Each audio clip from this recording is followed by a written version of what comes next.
आदाब, आप देख रहे हैं मुंसिफ टीवी का बेहद खास प्रोग्राम मुल्क मिल्लत और मसाइल। मैं खुर्शीद रब्बानी आप सभी का इस्तकबाल करता हूं। बीते 15-20 बरसों में हिंदुस्तानी मुसलमानों का तालीम के तई रुझान काफ़ी बड़ा है।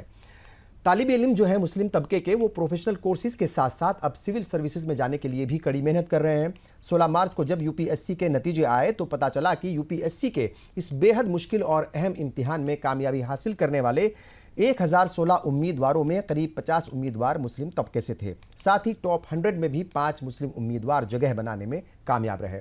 2010 की अगर हम बात करें तो जब शाह फैसल ने यूपीएससी में टॉप किया तो उन्होंने ना सिर्फ उस वक्त कश्मीरी नौजवान जो थे उन्हें, बल्कि मुल्क के दूसरे मुस्लिम नौजवानों को भी मुतासिर किया था और उन्हें एक नई राह दिखाने में भी वो कामयाब हुए थे। और जाहिर तौर पर यूपीएससी की जो मुश्किल राहें हैं वो लगन और मेहनत से ही हमवार की जा सकती हैं। ये एक बड़ा मैसेज था और ये मैसेज लगातार काम कर रहा है। हालांकि अगर 2024 में यूपीएससी एग्जाम के क्रैक करने वालों की तादाद हम देखें, मुसलमानों की खासतौर से, तो वो महज 5% के आसपास ही है। तो बहरहाल आज हम मुल्क मिल्लत और मसाइल में हम इसी मुद्दे पर बात करेंगे कि ये जो 5% के आसपास तादाद रहती है, वो जो मुस्लिम तबके का आबादी का तनासुब है उसके मुकाबले काफ़ी कम है। इसको कैसे बढ़ाया जाए, कौन सी मुश्किलें आती हैं, उन पर भी हम जो गौर व फिक्र करेंगे। कई सारे मेहमान मेरे साथ यहाँ पर जुड़ चुके हैं और ये भी जानने की कोशिश करेंगे कि इस तादाद को बढ़ाने के लिए कौन कौन लोग मदद कर सकते हैं, किस किस तरीके से मदद की जा सकती है, कैसे काम किया जा सकता है। और इस मसले पर बात करने के लिए कई खास मेहमान मेरे साथ यहाँ पर मौजूद हैं। इस वक्त ज़कात फाउंडेशन ऑफ इंडिया के बानी ज़फ़र महमूद साहब हमारे साथ हैं, यूजीसी के मेंबर रहे एम अंसारी साहब हमारे साथ मौजूद हैं और तालीमी मैदान में काम करने वाले इलियास मलिक साहब भी हमारे साथ जुड़ चुके हैं। मैं तमाम मेहमानों का इस्तकबाल करता हूं। और पहला सवाल ज़फ़र महमूद साहब आप ही से। यूपीएससी का जो रिजल्ट है वो आ गया और 50 बच्चे जो हैं वो मुस्लिम उसमें कामयाब हुए हैं। ज़कात फाउंडेशन इंडिया जो है उसका भी एक बड़ा रोल है उसमें। किस तरीके से आप इस रिजल्ट को देख रहे हैं और मुस्लिम तादाद जो है ये बच्चों की, उसको कैसे आप देख रहे हैं और क्या पहला रिएक्शन है आपका? देखिए, इसमें तो बहुत सीधी सी बात है कि लैसल इंसान इल्ला मा सआ, तुम्हें वो मिलेगा जिसमें तुम कोशिश करोगे। बिल्कुल। और यहाँ पर जो है वो इंडिविजुअली नहीं देखा जाना है बल्कि कलेक्टिवली देखा जाना है। अगर मिल्लत को, और आप मिल्लत के ताल्लुक से बात कर रहे हैं जी, तो जितना आप दाना डालेंगे उतना ही तो खेत उगेगा। तो अगर हम मेहनत करके ज़्यादा तादाद में ज़्यादा बच्चों को, अच्छा, और काबिल बच्चों की कोई कमी नहीं है मुल्क में, अपने मिल्लत में काबिल तरीन बच्चों की कोई कमी नहीं है। मोस्ट हाईली मेरिटोरियस बच्चे खूब बड़ी तादाद में हैं। लेकिन ये कि हमारे पास अभी भी वो सिस्टमेटिक निज़ाम ऐसा नहीं है जो हम बड़ी तादाद में बिठाएं। अगर आप ये देखें कि 1 मिलियन के तकरीबन लोग अप्लाई करते हैं इसके अंदर हर साल, और उसमें से तकरीबन 500,000 5 लाख लोग बहुत संजीदगी से बैठते हैं इम्तिहान में। पहला जो एग्जामिनेशन होता है उसके बाद फिर सिलेक्शन होता जाता है वगैरह वगैरह।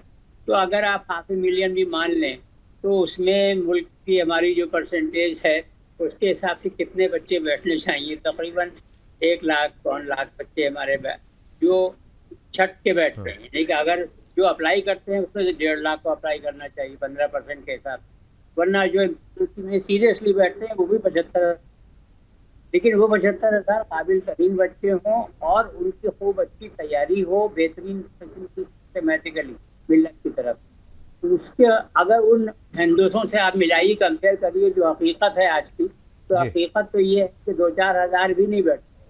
2-4 हज़ार भी अगर संजीदगी से तैयारी करके जो बैठने वाले लोग हैं वो 2-4 हज़ार भी नहीं हैं। तो उसको अगर आप ध्यान में रखें तो बहुत अच्छी कामयाबी। तो उसमें अल्लाह का शुक्र है कि अभी मामला करीब 7-8 साल पहले तक 2.5% पे टिका हुआ था। हालांकि 2.5% पे टिका रहना भी एक अचीवमेंट था क्योंकि ग्रॉस नंबर बढ़ते जा रहे थे। लेकिन ये कि अब अल्लाह का शुक्र है कि पिछले 4-5-7 साल से बढ़ गया है और अब से फिर 5% के ऊपर ही है। तो ये इसमें कोई बहुत जश्न मनाने वाली बात नहीं, बल्कि उससे इबरत लेने वाली और सबक लेने वाली बात है। तो ये है कि मिल्लत को अपनी तैयारी और भी करनी होगी और कलेक्टिवली करना होगा। खाली ये नहीं कि जब इम्तिहान निकला तो बैठ करके उसका थोड़ा डिसेक्शन कर लिया। ये इससे काम नहीं चलने वाला, बल्कि 365 दिन काम होना है और साल काम होना है। तो उसके बाद फिर कलेक्टिवली इसके अंदर ज़्यादा, अदरवाइज वरना तो जो अल्लामा इकबाल बता गए हैं, ज़माना हमसे पूछेगा कि न था अगर तू शरीके महफिल, कसूर तेरा है या कि मेरा, है ना। तो उसके लिए हमें तैयारी करनी, जिम्मेदारी जो है वो मिल्लत के कंधों के ऊपर है। काबिल तरीन बच्चों की जिसकी कोई कमी नहीं, उन तक आइडेंटिफाई करके, उन तक पहुंच करके, और जैसा कि जस्टिस सच्चर कम्युनिटी ने बताया था कि हम पिछड़े ग्रुप में इस वजह से हम हैं क्योंकि हमारी हुक्मरानी में हिस्सेदारी की बहुत कमी है। उस हिस्सेदारी की कमी को पूरा करने के लिए हम अपनी तरफ से कोशिश कर सकते हैं, लेकिन बहुत कम कोशिश कर रहे हैं। लेकिन फिर भी अल्लाह का शुक्र है कि इस हद तक यहाँ तक पहुंचे हैं। ठीक है प्रोफेसर एमएम अंसारी साहब, आपके तासुरात जानने की कोशिश करेंगे कि आखिर ये जो 50 बच्चे आए हैं और 1016 का रिजल्ट आया है, 1016 बच्चे जो हैं वो कामयाब हुए हैं यूपीएससी के एग्ज़ाम में, उसमें 50 बच्चे जो हैं मुस्लिम है। पहले 51 की तादाद आ रही थी मगर 50 हैं। तो किस तरीके से आप इसे देख रहे हैं? क्या मुतमईन है? क्या ये मतलब जो है ये कम्युनिटी के लिए ठीक है, उसको मतलब जो है खुशी मनानी चाहिए? कम से कम 50 बच्चे तो आए। पहले तो मतलब कई बार ऐसा हुआ कि 24, 26, 30, 35 यही तादाद रहती थी, 50 तक पहुंचे। पहले भी आए हैं, 52 भी आए हैं, पहले 50 के करीब तादाद रही मगर बीच में कम हो गई थी। अब क्या इत्मीनान बख्श है ये? हमारे पॉपुलेशन के तनासब के मुताबिक ये और कहीं इसका 3 गुना होना चाहिए। तो मैं समझता हूँ कि ये काफ़ी आने वाली जनरेशन को इंस्पायर करता है इन बच्चों से कि आखिर ये बच्चे जो कामयाब हुए तो आखिर कैसे हुए, किस तरह का हौसला था, किस तरह की इन्होंने जद्दोजहद की, कोशिश की, और कोशिश कामयाबी का जरिया है। जैसा जफर भाई ने बताया कि इतने सारे जो मिलियंस ऑफ बच्चे कामयाब होते हैं, तो मैं कहता हूँ कि इस पे सवाल इसका नहीं है कि 1,00,000, 2,00,000 या 5,00,000 बच्चे बैठते हैं। सवाल इसका है कि ये बड़ी कम्पिटिटिव एग्जामिनेशन है, बहुत एक स्ट्रेटजी के तहत इसको क्रैक करना होता है, और उसके लिए इन बच्चों ने दिखाया कि ये एक पॉसिबिलिटी है, और ज़्यादा से ज़्यादा बच्चे ऐसा कर सकते हैं कि वो किस तरह के सब्जेक्ट्स अपने सेलेक्ट करते हैं और कितना हार्डवर्क करते हैं और कितनी कोशिशों से और किस तरह की स्ट्रेटजी वो अडॉप्ट करते हैं। इसलिए कि आज के दौर में तमाम तरह की काउंसलिंग और गाइडेंसेस जो है अवेलेबल हैं, और यहाँ जफर महमूद साहब तो तशरीफ फरमा है, और इनके इदारे ने तो हज़ारों बच्चों को कामयाब किया है, और इनको पूरी अच्छी तरह से मालूम है कि किस तरह से बच्चों को पिकअप किया जाए, किस तरह सेलेक्ट किया जाए, और किस तरह से उनको मोटिवेट किया जाए ताकि वो हार्ड वर्क करें और वो इन एग्जामिनेशंस को क्रैक करें। तो मैं पहली बात तो ये कहना चाहूँगा कि ये एक बहुत ही खुशाइन एक मौका है और एक बहुत अच्छे रिजल्ट्स हैं, और ये साबित करता है कि कोशिश कामयाबी का जरिया है। अगर ये बच्चे तमाम कोशिश करते रहेंगे और ज़्यादा से ज़्यादा इसमें पार्टिसिपेट करेंगे, और पार्टिसिपेट भी जो करें वो इस तरह से करें कि वो देखें कि सिविल सर्विसेज में एग्जामिनेशंस के लिए किस तरह की तैयारी होती है, कितने घंटे की मेहनत होती है, और कहाँ से वो किस तरह से प्रिपेयर करें और किस तरह से अपने आप को सेफगार्ड भी रखें। यानी कि ये जरूरी है कि अगर वो सिविल सर्विसेज की तैयारी करें तो अपने लिए एक प्लान बी भी रखें, कि अगर खुदा न खास्ता अगर वहाँ कामयाबी ना हुई तो उनके करियर में किसी तरह की अड़चन ना आए, और दूसरे भी तमाम तरह की जो करियर ऑप्शंस अवेलेबल हैं उनको भी ये परसू करें। तो एक बहुत अच्छा ऑप्शन तो है सिविल सर्विसेज का, लेकिन इसके साथ साथ और भी करियर बहुत ऑप्शंस हैं, और ये मौका नहीं है प्लान बी और प्लान सी भी तैयार रखें, आप ये कह रहे हैं। ये बड़ा अहम मसला जो है आपने उठाया और बड़ी अहम बात आपने कही है। इलियास मलिक साहब, जब रिजल्ट कल आए तो पहला रिएक्शन जो है इस वक्त क्या था आपका? किस तरीके से जो है आपको लगा कि कम्युनिटी का जो नौजवान तबका है वो आगे बढ़ रहा है एक संजीदा सोचो फिक्र के साथ, कोशिश के साथ? जाहिर तौर पर उसको कहीं से गाइडेंस भी मिल रही होगी, करियर काउंसलिंग भी हो रही होगी, तो रिएक्शन क्या था कल? किस तरीके से जो है फिर आपको लगा कि नहीं, कम्युनिटी के जो नौजवान हैं वो एक सही डायरेक्शन में है, सही सिमत में है? ज़ाहिर खुशाइन बात है जी, और इसके लिए उन सब बच्चों को, उनके वालिदैन को भी मुबारकबाद, और डॉक्टर जफर महमूद साहब और जामिया मिल्लिया इस्लामिया और उन लोगों को भी जो कोचिंग सेंटर चला रहे हैं उनको भी मुबारकबाद। ये सब मुबारकबाद के मुस्तहिक हैं। देखिए ऐसा है, इसमें एक तो बात ये है कि इसको पॉजिटिव अंदाज में लेना चाहिए। पहले के मुकाबले में परसेंटेज बढ़ी है, और ये परसेंटेज का बढ़ना एक खुशाइन बात है जी, इसलिए कि एकदम से आप ये नहीं एक्सपेक्ट कर सकते कि 2.5% या 3% से 10% और 8% हो जाए, लेकिन डबल होना 5% ये भी बहुत बड़ा अचीवमेंट है। और मैं ये समझता हूं इसमें एक जो खुशाइंद पहलू है वो ये भी है कि अब उन बच्चों में जिनमें हेजिटेशन था कि हम शायद, यानी टैलेंट मौजूद है, लेकिन उनके अंदर एक हेजिटेशन था कि पता नहीं हम कर पाएंगे कि नहीं कर पाएंगे। उनका वो हेजिटेशन भी खत्म होगा और वो बच्चे भी शायद अगली बार शामिल हों, अटेम्प्ट करें कि हम भी शायद आ जाएं। तो एक तो ये कि ज्यादा से ज्यादा बच्चों को, बच्चियों को मोटिवेट करने की जरूरत है और ये जो बच्चे कामयाब हुए हैं इनका एग्जाम्पल देने की जरूरत है जी। दूसरी बात ये कि जो हमारे सेंटर्स चल रहे हैं हाँ। इनको भी बढ़ाने की जरूरत है। अगर मैं ये समझता हूं कि अगर जितने सेंटर्स हैं इसके डबल सेंटर होते तो शायद और ज्यादा बच्चे कामयाब होते। हाँ। तो वो मीन्स और वो चीजें प्रोवाइड करना बच्चों को, उसकी भी जरूरत है, ग्राउंड पर काम करने की जरूरत है। और ये जो रिजल्ट है ये सबको मोटिवेट करेगा। ये उन लोगों को भी मोटिवेट करेगा कि जो सेंटर चला रहे हैं वो और लोगों को भी इस तरफ लाएं कि भाई आप भी इस पे काम कीजिए। हाँ। सेंटर्स और खोलिए। और वो उन बच्चों को भी मोटिवेट करेगा जो बच्चे हेजिटेट करके पीछे रह जाते हैं टैलेंट होने के बावजूद, उनको भी आगे ले आएगा। तो इसको अगर इस नुक्ते नजर से देखा जाए तो ये एक अच्छा रिजल्ट भी है और खुशाइंद भी है। इससे आगे की राहें खुलेंगी। हाँ। इससे एक रोशनी मिलेगी जिससे यकीनन आगे आने वाले दिनों में शायद ज्यादा बच्चों की तादाद बढ़ेगी। और बच्चियों में खास तौर से जो बच्ची गोरखपुर की है, नौशीन, जो 9th रैंक ले आई है जी। उसने ये साबित किया है कि हम किसी से कम नहीं। हमारे माशरे में उमूमन बच्चियों की तालीम पर ज्यादा जोर नहीं दिया जाता। हाँ। तो मौका, ये जो मौका अगर मिले तो करके दिखा सकते हैं। मौका अगर मिले हाँ। तो वो आगे जा सकती हैं। ये उसने साबित किया है। तो इससे वो माँ बाप जो अपनी बच्चियों को तालीम के मामले में यानी जरा पीछे रहते हैं और वो बच्चों की तालीम को दिलाते हुए थोड़ा घबराते हैं, उनको भी एक सबक मिलेगा। वो भी ये सोचेंगे कि नहीं भाई, बच्चियों को भी बराबर मौका मिलना चाहिए ताकि वो आगे बढ़ के तालीम हासिल करें और आगे बढ़ें और मुल्क में नुमाया रोल अदा करें। ये सब बच्चे जो हैं ये मुल्क और मिल्लत का मुस्तकबिल है, उसका फ्यूचर है। बिल्कुल सही। तो किसी भी मुल्क के बच्चे और नौजवान उस मुल्क का मुस्तकबिल और फ्यूचर होते हैं। हाँ। इनके कांधों पे बड़ी जिम्मेदारी होती है। बिल्कुल ठीक है। ये बात बच्चों को समझाना ये बात बच्चों को बताना, हाँ। इस नुक्ते नजर से बच्चियों की तालीम दिलाना ये जरूरी है। ठीक है। जफर महमूद साहब, देखिए अगर 2016 से जफर महमूद साहब अगर 2016 से बात करें, हम पिछले 8 साल की बात करें तो 2016 में वही 4.5% के करीब जो है ये तादाद थी जो बच्चे चुने गए थे मुस्लिम बच्चे। 17 की बात अगर हम करें तो 5% के आसपास ही, 5 से थोड़ा सा ज़्यादा थी। फिर 18 में भी लगभग 4.25 हुई, फिर 5.5 हुई, 4, 3, 3, 4, 5 के आसपास। मतलब ये जो तादाद है वो 3% से लेकर के 5% तक ही तकरीबन रहती है।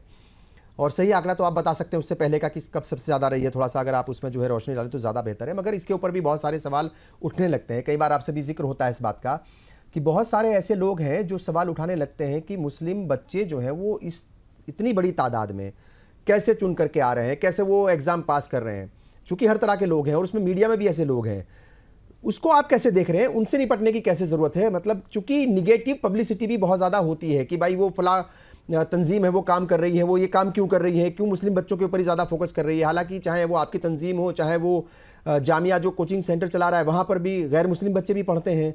उनके बारे में क्या कुछ कहेंगे, क्या रोशनी डालेंगे इस पूरे मसले पर आप? वो तो मुझे लगता है कि उसके ऊपर हमें वक्त ज़ाया करने की जरूरत नहीं है। हाँ। उनका जो काम है वो अहले सियासत जाने।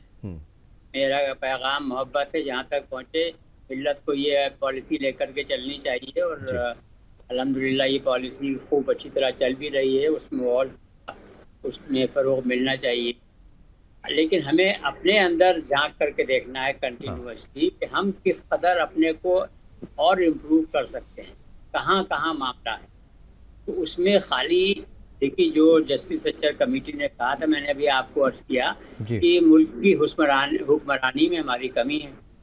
तो हुक्मरानी जो है वो खाली ये नहीं होता कि 1000 बच्चे जो है कामयाब हो गए वो सारी हुक्मरानी वही चला रहे हैं, ऐसा नहीं है।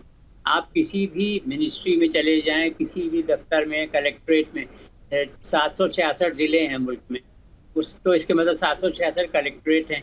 हर जगह कलेक्टर तो एक ही है, लेकिन उसके अलावा 100 लोग और काम कर रहे हो। उसी तरह से कहीं भी आप किसी कोर्ट में चले जाएं, आप तो जज साहब ऊंची कुर्सी ऊंची टेबल पे बैठे होंगे, साइड में और आगे की तरफ 4 लोग और बैठे होते हैं। वो सारे भी सब गवर्नमेंट एम्प्लॉयज होते हैं, वो हुक्म बनाने का हिस्सा है सारे लोग। और हमारी तवज्जो पिछले 15-20 साल से थोड़ी सी ज़्यादा बढ़ गई है सिविल सर्विसेज की तरफ, और उसमें कुछ कामयाबी भी अल्लाह का शुक्र है हुई। लेकिन ये कि पहले तो मैं आपको ये भी अर्ज कर दूँ कि जो हुकूमत की लेटेस्ट पॉलिसी है वो थोड़ा सा बहुत ज़्यादा ही है, नहीं है सिविल सर्विस में बहुत ज़्यादा लोग सेलेक्ट हो, उसके नंबर जो है वो 20 में घट करके 6.5 रह गए, ये तो फिर 1000 हो गया। हाँ। लेकिन पिछली बार 650 लोग आए थे, तो कुछ पता नहीं है, जैसा कि ट्रेंड चल रहा है शायद जो ग्रॉस नंबर है वो घट भी जाएगा। और दूसरी चीज़ ये कि एक लेटरल एंट्री के नाम से directly at the joint secretary level 40-50 लोगों का सिलेक्शन हो जाता है वक्तन फवक्तन। तो उस चीज़ को जहन में रखते हुए ये हमें मान के चलना चाहिए कि हमें सारी पूरे मुल्क के जितने दायरे हैं और जितने लोग इसमें हिस्सा लेने के लिए सोच रहे हैं, उन सबको खाली ये नहीं होना चाहिए या तो सिविल सर्विस या कुछ भी नहीं, जैसा कि हाँ अभी जी एमएम अंसारी साहब ने भी अभी उस तरफ इशारा किया कि आपका प्लान बी भी जरूर तैयार हो। जी, इसीलिए मैं आपको ये अर्ज कर रहा हूँ। तो आपको जान के खुशी होगी कि पिछले 3-4 साल से ज़कात फाउंडेशन ने अपना काम डाइवर्सिफाई कर दिया है। ये सिविल सर्विस का तो अपनी जगह है, वो तो वैसे ही अल्लाह का शुक्र खूब का काम है, लेकिन उसके अलावा जो प्रोविंशियल सर्विसेज हैं, जितनी स्टेट्स हैं, करीब 29 प्रोविंस वो है पब्लिक सर्विस कमीशन सूबाई सतह के ऊपर है, 29 हाई कोर्ट्स हैं और सेंट्रल गवर्नमेंट की एक स्टाफ सिलेक्शन कमीशन।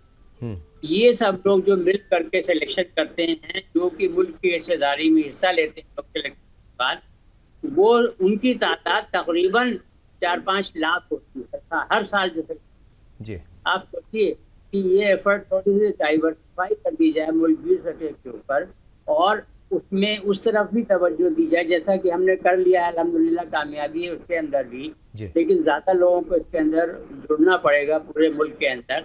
तो आप सोचिए अगर ये 5% हम वहाँ मेंटेन कर देंगे तो हमारे 20-25 हज़ार लोग हर साल जो है गवर्नमेंट की मुख्तलिफ कुर्सियों के ऊपर बैठ करके उनके कलम के अंदर ताकत होगी, पॉलिसी फॉर्मुलेशन में उनकी हिस्सेदारी होगी। और उससे जाहिर है जैसा कि सेक्टर कमेटी ने कहा था, तो ये खूबसूरत अंदाज है जिसके ज़रिए हालात साजगार बनाए जा सकते। उसके लिए पहले से एडवांस एफर्ट करनी होगी सेल्फ एम्पावरमेंट के लिए। मुझे याद आता है मेरा ये खास पैगाम जो है नौजवानों को है कि अल्लामा इकबाल ने इसी मौके के लिए ये शेर कहा था कि मोहब्बत मुझे उन जवानों से है सितारों पे जो डालते हैं कमन, यानी कि कमन डालना कहते हैं कि एंकर रस्सी में बांध कर ऊपर फेंको आसानी से चढ़ जाओ। तो जो लोग सितारों पे कमन डालते हैं उनसे मुझे मोहब्बत। तो बड़ी इसका सबक जो आपने अच्छा किया, ये प्रोग्राम आज कर लिया, इसका सबक मुल्क में पूरी मिल्लत को जाना चाहिए कि दीन और दुनिया के माबैन एक हसीन इम्तिजाज कायम किया जाना चाहिए। उसके ज़रिए तकदीर जो है वो बदली जा सकती है। इसके लिए हमें अभी से खाली 2024, 2025, 2026 का ख्याल खाली नहीं करना, 2125, 2100, 225, 2325 वगैरह को अगर आप ध्यान में रखेंगे तो उस वक्त भी हमारा मुल्क होगा, उस वक्त भी मिल्लत होगी, उस वक्त मिल्लत कैसी होगी, मुल्क कैसा होगा, वो इस पर डिपेंड करेगा कि आज हम लोग क्या बुनियाद कैसी रखी जा रही है आज और किस तरीके से और किस सिमत में मेहनत की जा रही है, काम किया जा रहा है, जमीनी सतह का काम कितना कर रहे हैं, सिस्टमैटिकली हार्ड वर्क ग्रुप की शक्ल में किस तरह से ज्यादा अच्छा किया जा सकता है। अगर हम ये करते जाएंगे तो अल्लाह ने कहा तू अगर दीगर शवी वो दीगर, तुम अपने को अगर बदल लो तुम्हारी तकदीर वैसी बदल जाएगी। बिल्कुल। एक सरदार साहब हैं, सुनिए, एक सरदार साहब मुझे रोज एक भेजते हैं सुबह को एक मैसेज, उन्होंने भेजा है कि समंदर सबके लिए एक जैसा है, कुछ लोग उसमें से मोती निकाल लाते हैं, कुछ लोग मछली पकड़ लाते हैं, कुछ भीगे पैर लेके लौट आते हैं। तो हम सबको उसमें से मोती निकालना इसकी कोशिश करें। हाँ, खाली भीगे पैर से काम नहीं चलने का, पैर भिगोने से काम नहीं चलेगा। बिल्कुल ठीक है प्रोफेसर एमएम अंसारी साहब, एक बड़ी अहम बात ये अक्सर होती भी है और अभी जफर साहब ने भी उसका जिक्र किया, और वो ये था कि सच्चर कमेटी में भी उसका कहीं ना कहीं जिक्र था कि अगर सियासत में आपकी हिस्सेदारी नहीं है। और जैसा आजकल तो ये बड़ी शिकायत है खासतौर से रूलिंग पार्टी से कि भाई सियासत में हिस्सेदारी नहीं मिल रही है, टिकट्स नहीं मिलते, मतलब जो है वो असेंबली में जाने के लिए या पार्लियामेंट में जाने के लिए रूलिंग पार्टी की तरफ से खासतौर से शिकायत रहती है, या और वजूहात के चलते अगर सियासत में हिस्सेदारी कम हो रही है तो एक ये बैकडोर तो नहीं इसको कहा जा सकता, मगर एक ये बड़ा जरिया है। आप मेहनत कीजिए, आप सिविल सर्विसेज की तैयारी कीजिए और जो है अपनी कौम की नुमाइंदगी वहाँ पर जो है रखिए। बड़ी मतलब चूंकि सब कुछ सिस्टम को चलाने वाले जो ब्यूरोक्रेट्स हैं, अफसरान हैं, उन्हीं के हाथ में पूरा सिस्टम रहता है, तो सिस्टम का हिस्सा बनिए, फिर ये आसान तरीका है। देखिए, सियासत में जो पार्टिसिपेशन है, जो भागीदारी है, उसका क्राइटेरिया तो एक अलग है, वो पॉलिटिकल पार्टीज तय करती हैं और वो मुख्तलिफ क्राइटेरिया है जिसके ऊपर हम जाना नहीं चाहते।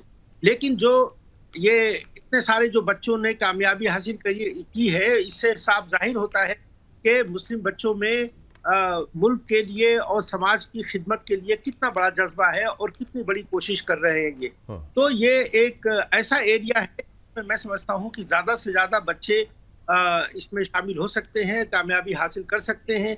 और बहुत सारी जो दिक्कतों का जिक्र किया जाता है कि उनको दिक्कतें हैं कामयाबी हासिल करने में या सिलेक्शन प्रोसेसेस में कमियां होंगी, ये जो बच्चे जो कामयाब हुए हैं इससे ये साबित होता है कि अगर कोई चीज जो मैटर करती है वो ये कि वो किस तरह से अपने कॉन्फिडेंस को, अपने एस्पायरेशंस को वो आगे बढ़ाते हैं और किस तरह से वो मेहनत करते हैं। देखिए, मैं बताना चाहूंगा कि कम से कम सिविल सर्विसेज को क्रैक करने के लिए 4 से 6 साल तो कम से कम बड़ी मेहनत की जरूरत होती है और वो मेहनत कम से कम 10 से 12 घंटे की करनी होती है, इसलिए कि इसमें बड़ी कम्प्रिहेंसिव पूरी तैयारी करनी होती है, जिसमें आप की सोसाइटी भी है, कॉन्स्टिट्यूशन भी है, पॉलिटिकल सिस्टम भी है, इकोनॉमिक सिस्टम भी है, कल्चर भी है और तमाम बातें होती हैं, और जिसको जाहिर है कि एक लेवल तक हासिल करने के लिए कम से कम 10 से 12 घंटे की मेहनत की जरूरत होती है। रहा सवाल टैलेंट की, तो टैलेंट की कमी बिल्कुल नहीं रही है, इसलिए कि पहले ये देखा गया है कि मुस्लिम बच्चों ने कामयाबी हासिल की है, बल्कि टॉपर भी रहे हैं, सेकंड रैंक होल्डर्स भी रहे हैं, और गाहे बगाहे आपने देखा होगा कि 25 से 30, 40, 50 तक जो है नंबर रहा है। और ये बहुत आसानी से डबल और ट्रिपल हो सकता है। बस उसके लिए शर्त ये है कि जैसे मैंने पहले बताया ये कि कम से कम 10 से 12 घंटे की मेहनत जो है वो कम से कम 4 या 5 साल तक कंसिस्टेंटली होनी चाहिए, जिसके लिए जरूरी है कि जाहिर है कि वो एक स्ट्रेटजी के तहत जो है वो सब्जेक्ट्स को सिलेक्ट करें और अपनी तैयारी करें, उसी के हिसाब से, उसी के मुताबिक वो अपनी कोचिंग और गाइडेंस का भी उतना फायदा उठाएं। तो ये एक बड़ा डेडिकेशन का काम है, एक समझिए कि एक ऐसी तपस्या है, एक ऐसी मेहनत है जिसको हासिल करने के लिए एक बहुत ही डेडिकेटेड तरीके से इसके काम करना होगा। अगर ऐसा करते हैं तो मैं समझता हूँ कि हमारे बच्चों में टैलेंट है, और ये जरूरी नहीं है कि वो 5000 बच्चे शामिल होते हैं, इम्तहान देते हैं या 10,000 देते हैं। अगर उनकी तादाद कम से कम हो, और लेकिन अगर वो 100 और 200 ही अगर हैं और वो बहुत मेहनत से बहुत मेहनती हैं और बहुत क्वालिटी पर काम करने वाले हैं, क्वालिटी वर्क करने वाले हैं जी। इसमें नंबर बहुत ज्यादा कामयाब काम नहीं आता, बल्कि इसमें क्या जरूरी है कि वो एक कंपटीशन है और कंपटीशन क्रैक करने की जो स्ट्रेटजी है उस स्ट्रेटजी को फॉलो करना होगा। जैसा मैंने आपको मुख्तसरन बताया कि सब्जेक्ट्स का सिलेक्शन होना चाहिए और कम से कम 10 से 12 घंटे की पूरी मेहनत होनी चाहिए और बड़ी डेडिकेटेड वे में होनी चाहिए। अगर ऐसा होता है तो मैं समझता हूँ कि कामयाब होंगे। और मैं आपको एक और बात बताऊं जी, हमारे एक उस्ताद ने इस बात का जिक्र किया कि देखिए, जब आप कॉम्पिटिटिव वर्ल्ड में आप आगे बढ़ रहे हैं तो अगर आपको मालूम है कि 50% पे सिलेक्शन होना है तो आप +1 लेकर के चलिए, आप हमेशा 51% लाने की कोशिश कीजिए। दूसरी बात ये कि अगर कोई 5 घंटे मेहनत करता है तो आप 15 घंटे मेहनत करने की कोशिश कीजिए। तो जब तक हम ये अपना इनपुट नहीं बढ़ाएंगे, जब तक हम अपनी जो मेहनत का जो हिस्सा है और जो नॉलेज का जो दायरा है वो हम उसको वसी नहीं करेंगे, तब तक ये कामयाब नहीं होगी। और मैं बताऊं आपको, इसमें इतनी सारी नॉलेज और मालूमात जो है वो हासिल करनी होती है, और हासिल करके उसको जाहिर है कि एग्जामिनेशन में प्रोड्यूस करना होता है, जिसके लिए बड़ी प्रैक्टिस की भी जरूरत होती है, जिसकी बड़ी मेहनत, प्रॉपर गाइडेंस की भी जरूरत होती है। और बिल्कुल ठीक, इसके लिए तमाम जो कोशिशें होती हैं वो सिर्फ इसमें मेहनती होना या बहुत ही ज्यादा कहीं इंटेलिजेंट होना ये काफी नहीं है। ये तमाम चीजों का एक कम्बिनेशन होना चाहिए, 4-6 साल की मेहनत होनी चाहिए, और जाहिर है उसके लिए समाज का, परिवार का फैमिली का सपोर्ट भी बहुत ज़रूरी होता है। आजकल हो ये रहा है कि हमारे बहुत सारे बच्चे जो ही वो ग्रेजुएशन या तालीम से फारिग होते हैं, वो ज़ाहिर नौकरी की तरफ बढ़ जाते हैं, मजबूरियाँ होती हैं। लेकिन अगर किसी के पास ये सपोर्ट सिस्टम है, अवेलेबल है, तो ये कामयाब हो सकते हैं। और बदकिस्मती से मैं ये कहता हूँ कि हमें मुसलमानों में जो बहुत ही जो अच्छे वेल ऑफ हैं, अपने बच्चों को इसमें सिविल सर्विसेज के लिए वो तैयार नहीं करते, मोटिवेट नहीं करते। वरना ये बहुत मुमकिन है कि अगर हमारा जो मिडिल क्लास है, अपर मिडिल क्लास है, अगर ये अपने बच्चों को मोटिवेट करें तो ज़्यादा से ज़्यादा बच्चे और ज़्यादा तादाद ये बढ़ सकती है। हाँ, डॉक्टर जफर महमूद साहब शायद इस पर ज़्यादा रोशनी डालेंगे। एक चीज़ ये है कि जो बच्चे सिलेक्ट हो रहे हैं वो उसमें हर तबके के हैं, मतलब यानी हर बिरादरी के लोग भी हैं, और दूसरा हर एक इलाके से हैं। मगर फिर भी ऐसा कई बार ये बात देखने में आती है कि जो अवेयरनेस है, जो बेदारी है, वो गांव तक नहीं पहुंची है। कैसे मतलब गांव लेवल तक काम किया जा सकता है? क्या छोटे छोटे सेंटर बनाने की ज़रूरत है? मतलब गाइडेंस, मतलब एक तरीके से जो ना, मतलब वो गाइड करें, कुछ ऐसे सेंटर हो जो गाइड करें, या उनके साथ कोऑर्डिनेशन हो दिल्ली में बैठे लोगों का, उस तरफ काम करने की क्या लगता है आपको ज़रूरत है, और कैसे काम किया जा सकता है? जफर साहब, जो आपने फरमा रहे हैं, तो गाँव में तो तालीम के इदारे भी बहुत ज़्यादा नहीं हैं। हाँ। तो लिहाजा गाँव वाले जो लोग, जो बच्चे, नौजवान, उनको आला तालीम करनी होती है, तो वो निकल करके शहरों में ही आते हैं, और शहरों में खूब बड़ी तादाद में यूनिवर्सिटीज़, कॉलेजेस वगैरह हैं, वो वहाँ पढ़ लेते हैं। तो लिहाजा ये कोई ज़रूरी नहीं है कि लाखों गाँवों में सिविल सर्विसेज के सेंटर कायम किए जाएँ, की ज़रूरत नहीं है। वो सिविल सर्विस के लिए सेंटर्स हैं वो खूब काफ़ी है उसमें, लेकिन ये कि उनका पूरा इस्तेमाल नहीं हो रहा है, क्योंकि बड़ी तादाद में बच्चों तक, जो काबिल तरीन बच्चे, उन तक पहुँच करके, जो कि अभी हमारे प्रोफेसर अंसारी साहब ने भी कुछ मुद्दे पॉइंट आउट किए, बिल्कुल सही बात है। तो ये कि वालिदैन तक भी और नौजवान बच्चों तक भी जो काबिल तरीन हैं, उन तक ये बात पहुँचानी बड़ी ज़रूरी है कि उनको ये तय कर लेना होगा कि हिंदुस्तान का मुस्तकबिल वही है जी, और वो खुद अपनी तस्वीर को बदलने में इसमें कामयाब होंगे। देखिए, जो एक फिजियोथेरेपी है, हम सब जानते हैं ना फिजियोथेरेपी क्या होता है। वो एक बीमार जिस्म है, तकलीफदेह जिस्म है, लेकिन उसमें तरकीब लगा करके, एक्सरसाइजेज वगैरह करके, और वो कामयाब हो जाता है। तो उसी तरह से इसको भी हमें डील करना होगा, बहुत ही में स्कीम के बना करके, माकूल, खूब प्लान वे में, मुनज़्ज़म तरीके से उसको एकदम मुतवातिर कोशिश, जो अभी फैसल फरमाया कि देर तक मेहनत करनी होती है वगैरह वगैरह, वो तो सही। लेकिन जो आप कह रहे हैं कि जो कि गांव तक भी पहुंचना चाहिए, क्या, तो बहरहाल गांव तो नहीं, लेकिन ये कि अगर तहसील तक और अगर ज़िले तक, हाँ। मैंने आपको अभी अर्ज किया 766 ज़िले हैं, तो उसमें हमें ये नहीं करना चाहिए कि बस हम अपनी हिस्सेदारी जो सिविल सर्विस में है, अगर उसको बढ़ा लेंगे। फर्स्ट ये मैं कहता हूँ कि वो हालांकि बड़ा एक आइडियल सिचुएशन है। अभी साहब ने कहा भी था कि 15% हम हैं, तो 15% हमारी हिस्सेदारी होनी चाहिए। मान लीजिए कि 15% हो भी जाते हैं, तो अगर 1000 में 15% हुए तो 150 हुए, है ना। लेकिन मैंने आपको अभी फिगर दी कि पूरे मुल्क में सिविल सर्विस के अलावा जो कॉम्पिटिटिव एग्जामिनेशन है, उसके जरिए जो हर साल लोग सेलेक्ट होते हैं, वो 5 लाख। तो क्या हमने ये तय कर लिया कि उन 5 लाख हमारा कोई मतलब नहीं है?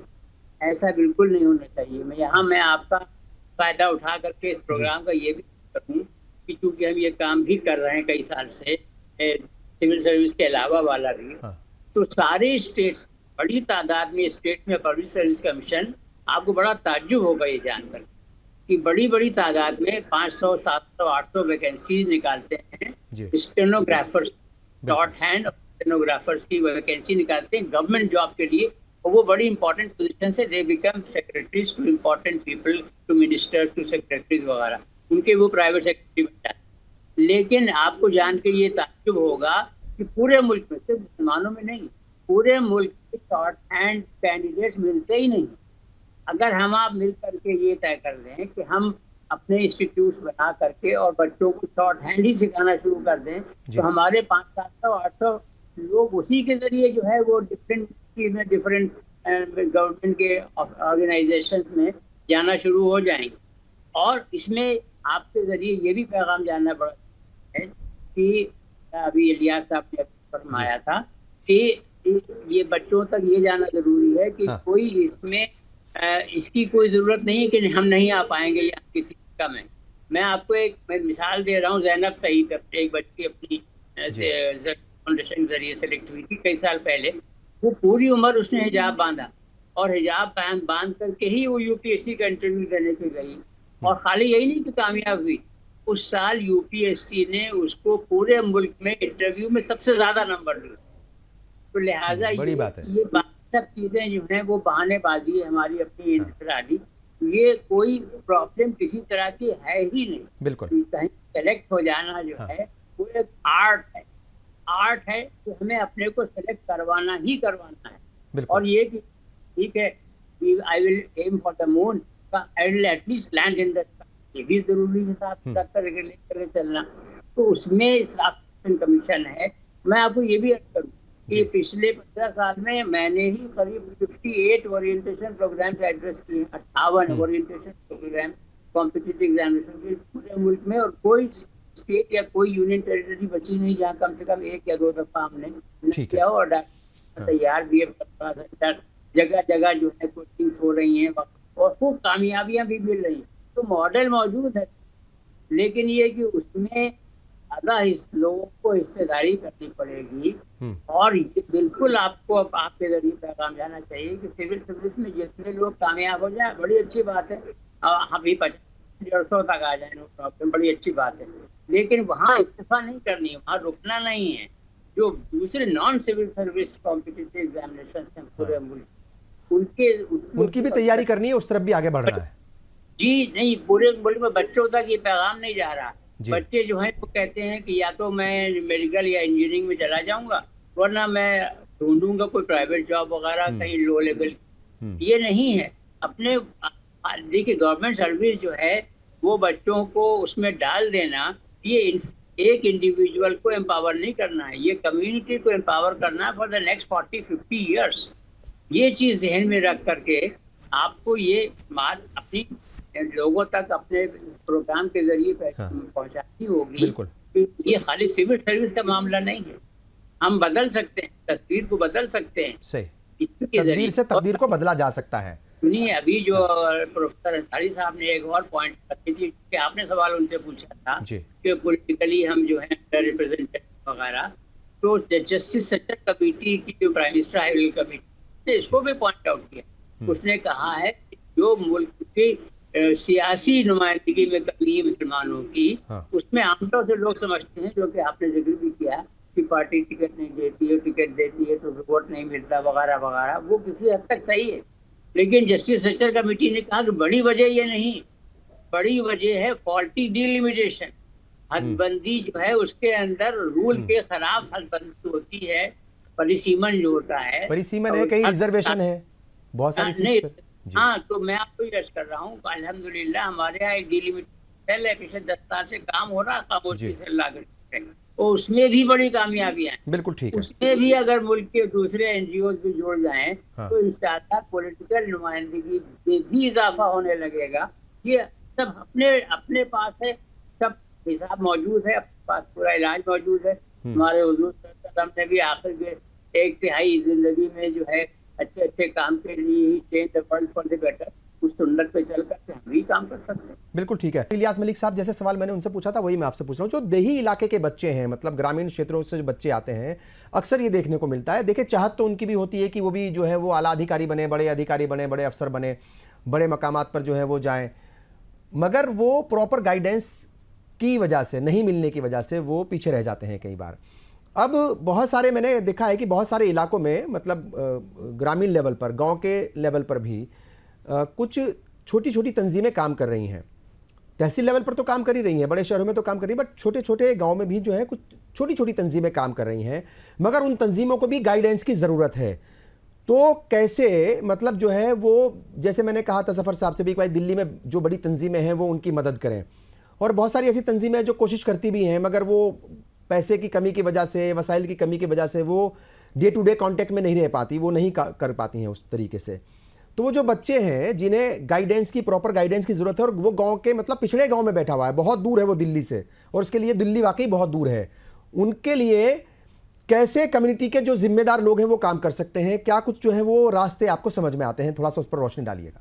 वो हकीकत ये है कि ये मोबाइल और इंटरनेट ने सबको शहरों से जोड़ दिया जी। गांव में रहने वाला भी वो इंफॉर्मेशन उसके पास मौजूद है जो शहर में रहने वालों के पास इंफॉर्मेशन मौजूद है। और ये मोबाइल आप देख रहे हैं कि हर छोटे बड़े के पास आज की डेट में मौजूद है। हम भी इस वक्त आपसे उसी से कनेक्ट हैं जी। तो ये जो मोबाइल है, बेसिकली ये जो इशू आप कह रहे हैं, इसमें एक पॉइंट अवेयरनेस का है कि गांव के बच्चों में या लोगों में ये अवेयरनेस क्रिएट की जाए कि भाई शहरों में ये सेंटर है, आप वहां जा करके इस सेंटर से इस्तेफादा हासिल कर सकते हैं, इस सेंटर से आप फायदा उठा सकते हैं। और वो जो सेंटर्स हैं, देखिए इंडिविजुअली जो लोग काम करते हैं वो तो कर रहे हैं, लेकिन कलेक्टिव जो काम होता है, जो ऑर्गेनाइज्ड वे में काम होता है, उसमें एक बात ये भी है कि जो सेंटर्स काम कर रहे हैं वो सेंटर्स जो हैं वो अपने रिसोर्सेज के जरिए या मोबाइल इंटरनेट के जरिए वो उन लोगों तक पहुंचे, ऑर्गेनाइजेशंस जो काम कर रही हैं वो भी पहुंचे। तो ये काम इतना मुश्किल अब नहीं है, इसलिए कि आज जो दौर है वो आज से 20 साल 30 साल पहले तो मुश्किल था जब कम्युनिकेशन इतना फास्ट नहीं था जी। आज की डेट में ये प्रोग्राम जैसे अभी आप कर रहे हैं, ये प्रोग्राम गांव-गांव में देखा जाता है, टीवी के प्रोग्राम, नेट के जरिए बिल्कुल लोगों तक चीजें पहुंच रही हैं, व्हाट्सएप से फॉरवर्ड होकर प्रोग्राम और ये सारी चीजें लोगों तक पहुंच रही हैं, तो बच्चों में पहुंच रही हैं। अब ये बात जरूर है कि इसमें जैसे डॉक्टर जफर महमूद साहब कर रहे हैं काम ज़कात फाउंडेशन बना करके, इस तरह और लोग भी अगर इस तरह के कामों को करके अगर इतना भी करें कि वो उन बच्चों को ज़कात फाउंडेशन या जामिया मिल्लिया के उस सेंटर तक ले आए, बिल्कुल, तो उसका फायदा कम से कम ये हो कि वो वहां तक ले आए, उनको रास्ता बताएं कि यहाँ तक पहुंचने के तरीके क्या है। वो उनको लाके कनेक्ट करें जी। वो एक कड़ी बने इन दोनों के बीच में कि ऐसे टैलेंटेड बच्चों को वो ये कहें कि भाई ये जगह है जहां तुम्हें इसका फायदा मिल सकता है। और ये होगा, देखिए ऐसा है जब इस तरह की अवेयरनेस होगी, आप जैसे ये डिस्कशन कर रहे हैं, अब इसको जो लोग भी सुनेंगे देखेंगे उनके अंदर कहीं ना कहीं कुछ ना कुछ लोगों के अंदर जज्बा पैदा होगा। और काम भी इसी तरह होता है, इकट्ठा कोई ऐसा नहीं है कि एकदम से कोई चीज शुरू हो जाती है। जो चीजें आज आप देख रहे हैं ये बरसों की मेहनत के नतीजे में आज नजर आ रही हैं। तो जो काम होगा उसका रिजल्ट भी आएगा और गांव तक पहुंचना और छोटे शहरों तक पहुंचना अब कोई बहुत मुश्किल बात नहीं रह गई। ठीक है, इस नेट के दौर में, इस जदीद टेक्नोलॉजी के दौर में दूसरे मुल्कों से सारी चीजें कनेक्ट हो रही हैं, तो ये तो अपना मुल्क है। यहाँ बैठे बैठे आप बहुत सारी खबरें, बहुत सारी चीजें आज जितनी आसानी से देख सकते हैं, सुन सकते हैं, वो उतनी आसानी से आज से 30 साल 40 साल पहले कनेक्टिविटी के जो हालात थे वो बहुत ज्यादा बेहतर किए हैं और बदल गए हैं और हर चीज जो है अवेलेबल है आपके मोबाइल पर। बिल्कुल ठीक है, इसमें कहीं कोई शक नहीं है। प्रोफेसर एमएम अंसारी साहब, एक पॉलिटिकल सवाल ये है कि इसका पॉलिटिकल पहलू आप क्या देखते हैं? क्योंकि बहुत सारे लोग ऐसा कहते हैं कि पिछले 8-10 साल में, खासतौर से 2014 के बाद से सिविल सर्विसेज में जाने की जो तादाद है मुसलमानों की या मुस्लिम बच्चों की, जो लगन है या जो सोच है वो थोड़ी बढ़ी है, पहले के मुकाबले पॉजिटिव हुई है। इसको आप कैसे देख रहे हैं? मतलब क्या इसका कोई पॉलिटिकल कनेक्शन भी है? लोगों को लगता है कि अब तालीम ही एक रास्ता है जो आपको मंजिल तक पहुंचाएगा, जो मुख्तलिफ रास्तों से होते हुए आपको मंजिल की तरफ लेकर के जाएगा? देखिए, ये प्रोफेशंस की दोनों अलग अलग चीजें हैं। तो पॉलिटिकल जो परस्यूट्स हैं जिसमें आप इलेक्शन के थ्रू अपने पार्टिसिपेट को बढ़ाते हैं, लेकिन ये जो सिविल सर्विसेज का जो रूट है वो अलग है हमारे यूथ के लिए, और जाहिर है कि इसमें अलग कैटेगरी के बच्चे जाते हैं। मैं एक सिर्फ आपको बात बताना चाहता हूँ और चूंकि मुझे निकलना है तो वो पॉइंट मैं आपसे सामने रखना चाहता हूँ कि हमारे यहाँ माइनॉरिटीज में कम से कम 2/3 ऐसी पॉपुलेशन है जो ओबीसीज में कवर्ड है, और इसके साथ साथ कुछ ऐसे इलाके जहाँ के लोगों को एससी और एसटी के बेनिफिट्स मिलते हैं, जैसे गुजर जो है वो पूरे जम्मू एंड कश्मीर रीजन में, और हिमाचल प्रदेश में पूरा एक इलाका ऐसा है जहाँ तक सैयद पठान भी वो ST कैटेगरी में आ जाते हैं। इस तरह से नॉर्थ ईस्ट एरियाज में काफी एक मुस्लिम पॉपुलेशन है। तो मैं समझता हूँ कि हमें अपने बच्चों को अवेयरनेस बताने की जरूरत है। जो रिजर्वेशन पॉलिसी है उसका एक माकूल फायदा उठाना है। और आपको याद होगा कि अभी जो NDA गवर्नमेंट, यहाँ तक कि फॉरवर्ड कम्युनिटीज को, यानी जो इकोनॉमिकली वीक, चाहे वो सैयद पठान हो, उनको भी ये बेनिफिट जो है अवेलेबल है एजुकेशन में और जॉब्स में।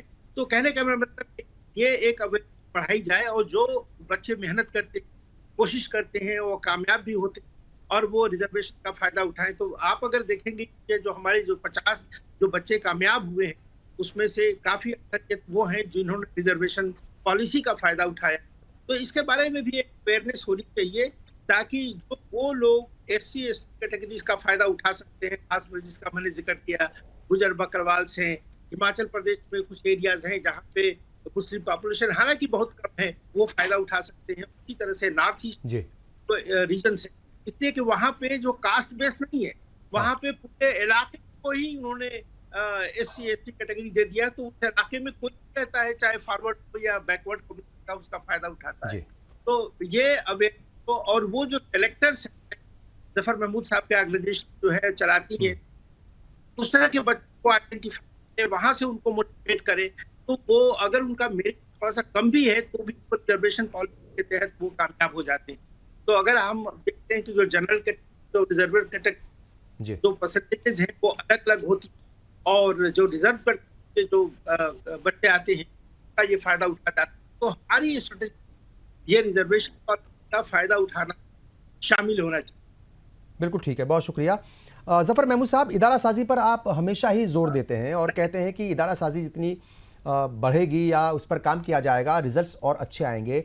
अगर इसको हम दीनी मदरसों से और मसाजिद से भी जोड़ करके देखें, पहले भी इस बात का जिक्र हुआ है, और दारुल उलूम देवबंद बड़ा मदरसा है, और नदवातुल उलमा जो है वो ज़ाहिर तौर पर एक बड़े मतलब इदारे हैं। कई सारे ऐसे बड़े इदारे हैं जहाँ से कुछ बच्चे कई बार ऐसे सामने आए हैं कि भले ही रैंक उनकी कुछ भी रही हो, मगर शायद देवबंद से भी एक बच्चा कामयाब हुआ एक बार। और एक मस्जिद जो है तमिलनाडु की, वो एक मस्जिद में कुछ साल पहले एक कोचिंग सेंटर शुरू किया गया, एक बच्चा जो है वहाँ से सिलेक्ट हुआ। तो कोशिशें अगर हों और सही सिमत में, सही डायरेक्शन में और गाइडेंस के साथ प्रॉपर वे में काम किया जाए तो उसके रिजल्ट्स आते हैं। मसाजिद का, मदरसों का, जो बड़ी मस्जिदें हैं, बड़े मदारिस हैं, उनका रोल किस तरीके से आप देखते हैं कि क्या वो भी ऐसे एग्ज़ाम्स में जो बहुत बड़े एग्ज़ाम हैं, मतलब UPSC के हों या फिर स्टेट लेवल के हों, उसमें क्या रोल अदा कर सकते हैं और किस तरीके से उनका रोल होना चाहिए? देखिए, आपने अच्छा पॉइंट आउट किया है ये। तो इसके दो पहलू हैं। एक तो ये है कि किसी भी इम्तिहान में बैठने के लिए, तो मैं अभी ये बहुत देर से जिक्र कर रहा हूँ कि सिविल सर्विस के अलावा भी है, तो सिविल सर्विस में ग्रेजुएशन होना ज़रूरी है। लेकिन सिविल सर्विस के अलावा जो इम्तिहान हैं, तकरीबन आधे ऐसे इम्तिहान हैं जिसमें ग्रेजुएशन क्लास 12 से भी काम चल जाता है। बहरहाल कोई भी इम्तिहान मुकाबले का ऐसा नहीं है जिसमें क्लास 12 या क्लास 10 से कम पास होने वाला बैठ सके इम्तिहान में। तो मदरसे को जो आपने जिक्र किया है, बहुत अच्छा किया आपने। बहुत बड़ी तादाद में मदरसे हैं और बड़ा अच्छा काम कर रहे हैं, और मैं मदरसों को सलाम करता हूँ। अच्छा, बेहतरीन उनका रोल चल रहा है। लेकिन ये कि उनके पास आउट बच्चे हैं वो भी कॉम्पिटिटिव एग्जामिनेशन में बैठे, उसके लिए ये भी ज़रूरी है कि वो क्लास 10 और क्लास 12 पास हो, और आप उसमें से कुछ जाहिर है उसमें ग्रेजुएशन चले जाते हैं, उसमें कामयाबियाँ भी हैं। लेकिन ये कि बड़ी तादाद में मदरसों को कि अपने बच्चों को NIOS जो है, national institute of open schooling, जो गवर्नमेंट ऑफ इंडिया का ऑर्गेनाइजेशन है, वहाँ अपने बच्चों को रजिस्टर करके हर साल क्लास 10 और 12 पास करवा देना बड़ी तादाद में ज़रूरी है, ताकि वो इसके लायक हो जाए, क्वालिफाई कर जाए कि वो मुकाबलों के इम्तिहान में बैठ। और जाहिर है उनमें से अगर कुछ बच्चे ऊपर भी चले जाते हैं ग्रेजुएशन, पोस्ट ग्रेजुएशन में, तो वो फिर वो सिविल सर्विस में भी बैठ सकते हैं। तो एक तो बात ये होगी। दूसरी बात ये कि जस्टिस सच्चर कमेटी ने पॉइंट आउट भी किया है कि उसमें उन्होंने एक बड़ा अच्छा रिकमेंडेशन किया था मदरसों से मुताल्लिक़। तो अब बात पलटी भी बात और है, लेकिन उन्होंने ये भी कहा था कि जो कॉम्पिटिटिव एग्जामिनेशंस गवर्नमेंट सर्विसेज के लिए होते हैं, उसके लिए जो क्वालिफाइंग एग्जामिनेशन है उसमें मदरसे के पास आउट भी शामिल होना चाहिए, रूट करके ये कर दिया जाए ऐसा। तो वो तो नहीं हुआ, लेकिन उसका तरीका है, बहुत सी जगह ब्रिज कोर्सेज, जामिया मिल्लिया इस्लामिया है, दीगर मुस्लिम यूनिवर्सिटी है, हमदर्द यूनिवर्सिटी है, हैदराबाद की उर्दू यूनिवर्सिटी है, यहाँ ब्रिज कोर्सेज करके उसके बाद मदरसों को रेगुलर सिस्टम में मदरसे के बच्चों को डाल करके उनको ग्रेजुएट अंडर ग्रेजुएट बना दिया जाता है। उसकी तरफ ज़्यादा बड़ी तादाद में ज़्यादा इंटेंसली तवज्जो देने की मदरसे के लोगों को है कि वो ये काम करेंगे तो ये काम आसानी से हो जाएगा। अब अभी दो जर्नलिस्ट में से एक साहब ने जिक्र ये किया था कि ऑनलाइन जो कोचिंग इंस्टीट्यूशन कर रहे हैं वो ऑनलाइन भी कर सकते हैं ताकि वो गांव तक भी बात पहुंचे जी। तो आपको बताना ये है ऑनलाइन कोचिंग भी चल रही है हमारे यहाँ, और खास तौर से सिविल सर्विस की कोचिंग जो है वो तो हम डायरेक्टली हम नहीं करते, इसलिए उसके लिए बड़ी काबिलियत चाहिए। तो जो कामयाब तरीन कोचिंग इंस्टीट्यूट्स इंडिया भर के हैं वहाँ में बाय द वे वो सारे के सारे दिल्ली में, उनमें ऑनलाइन जो बच्चे कहते हैं उनको ऑनलाइन भी शामिल करवा के उसकी तो बहुत हैवी फीस होती है वो भी हम देते हैं। तो ये पहली चीज़ तो ये। दूसरी, सिविल सर्विस के अलावा जो कोचिंग है वो ज़कात फाउंडेशन ऑफ इंडिया में खुद होती है, और वो भी सारी की सारी ऑनलाइन ऑप्शन भी मौजूद है बड़ी तादाद में। कई स्टेट के बच्चे और सैकड़ों जिलों के बच्चे हैं वो ऑनलाइन जुड़े हुए हैं और खूब कामयाब भी हो रहे हैं। इसकी और ख़ास तौर से एक बहुत बड़ा हमने स्टेप लिया है पिछले साल 1.5 साल के अंदर, वो ये है कि जो बच्चे अभी 9 से लेकर 12 तक किसी स्कूल में पढ़ रहे हैं, स्टूडेंट हैं, उनके लिए हफ्ते में 2 बार या 3 बार हफ्ते में 1-1 घंटा स्कूल ख़त्म होने के बाद स्कूल के ही इंतज़ाम के ज़रिए वहाँ एक हॉल के अंदर बिठा करके और वहाँ पर स्क्रीन लगाकर प्रोजेक्टर के ज़रिए दिखाया जाता है। और हमारी कोचिंग जो लखनऊ से होती है वो पूरे इंडिया में उसमें बच्चे शामिल हो रहे हैं। ठीक है, तो ऑनलाइन कोचिंग भी मौजूद है। तो अब और आखिरी पैगाम जो मैं आपके ज़रिए देना चाहूँगा वो ये है कि क्योंकि हमें तालीम को फरोग देना है और इस तरह से इंस्टीट्यूट भी कायम करने हैं जगह जगह, इस वजह से। और सेंटर भी कैसे बढ़े उसके ऊपर भी थोड़ा सा रोशनी डाल दीजिए। सेंटर्स जो है उनको बढ़ाने की कैसे जरूरत है, थोड़ा रोशनी। ये उस तरफ मैं आ रहा हूँ कि जो पर्सनल प्रॉपर्टीज बड़ी तादाद में लोगों के पास हैं जी, और अल्लाह का पैगाम है फयसलून का माज़ा युनफ़िक़ून सूरह बकरा की आयत नंबर 219 कि तुम्हें हमने जो दिया है उसमें जो तुम्हारे काम करने के वो तो तुम्हारी न्यूक्लियर फैमिली के लिए ज़रूरत अगर उसकी नहीं है तो उसका इस्तेमाल नहीं हो रहा है तो तुम्हारा नहीं है, वो दूसरे लोगों का है।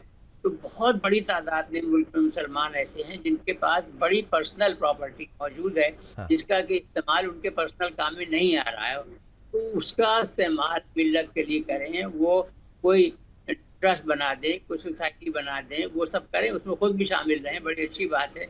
लेकिन ये कि बहुत बड़ा सरमाया मौजूद है जिस जहाँ पर हमारे नए इदारे भी कायम हो सकते हैं और नए कोचिंग इंस्टीट्यूट भी कायम हो सकते हैं जगह जगह। तो रीडिंग रूम्स की बड़ी ज़रूरत है, इंफॉर्मेशन सेंटर्स की बड़ी ज़रूरत है। बात वहाँ से आती है। अब ये जो ये है रोज़गार समाचार, रोज़गार एम्प्लॉयमेंट न्यूज़ हर हफ्ते निकलता है, कई उसमें लैंग्वेजेस में, कई ज़बानों में निकलता है, हिंदी में भी और उर्दू में भी और अंग्रेजी में भी, सब कई ज़बानों में निकलता है। ठीक है, उसको बच्चों को वहाँ इंफॉर्मेशन सेंटर जाकर के पढ़ना चाहिए। हर उसमें इसका जो पब्लिकेशन होता है उसमें सैकड़ों कैंसीज निकलती हैं जिसमें कि बड़ी बड़ी तादाद सेलेक्शन होते हैं, तो उसका इस्तेमाल करके उसके जरिए जितने एग्जामिनेशन हो रहे हैं सिविल सर्विस के अलावा भी, वो भी बात लोगों तक पहुँचना शुरू हो जाएगी। अगर ये काम किया है तो कोई ये कहा ही नहीं जा सकता कि हम जो हैं वो अपना मुकाम नहीं पैदा कर सकते। जैसा कि अल्लाह ने फरमाया कि दयार इश्क में अपना मुकाम पैदा कर, दयार इश्क में अपना मुकाम पैदा कर, नया ज़माना नए सुबह शाम पैदा कर, हम अपने ये काम कर सकते हैं। अगर सब लोग मिल करके जुड़ जाए हम तस्वीर का रंग बदल सकते हैं, बिल्कुल ठीक है, धारे का रुख बदल सकते हैं।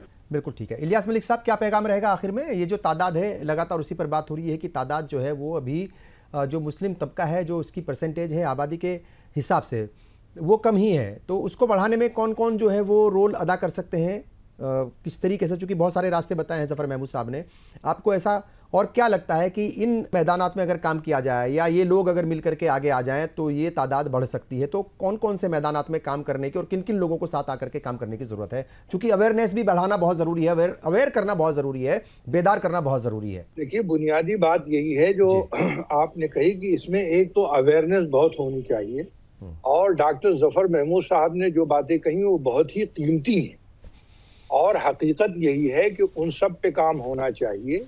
जैसे उन्होंने एक बात की तरफ इशारा किया कि वो लोग जो साहिब सरवत हैं, जिनके पास प्रॉपर्टीज या चीजें हैं, उसमें अगर इदारे खोले जाएं, वो लोग सामने आएं और आ करके इसमें रोल अदा करें, जगह जगह सेंटर्स कायम किए जाएं।